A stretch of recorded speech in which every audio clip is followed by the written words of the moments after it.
আরে মালিক, তোমার এই দেশি গাছের রাশিয়ান ডাব কোথায় ছিল? এ মালিক, সামনে শীতকাল, প্লিজ আমার জামা কাপড় খুলো না। আমি কিন্তু তোমার নামে মানহানির মামলা করতে বাধ্য।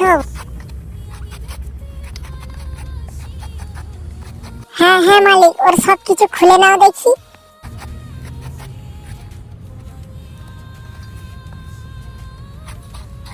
আরে তোমরা কি শুধু আমার মানহানি দেখবে না লাইক সাবস্ক্রাইব করবে? বাহ মালিক বাহ, খুব মজা পাচ্ছি বেটাকে ন্যাংটা করে।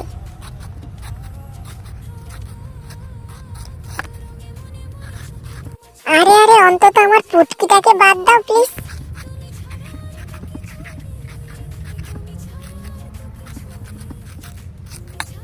হ্যাঁ হ্যাঁ, তো গাইস এখন আমি পুরো ন্যাংটো হয়ে গেছি।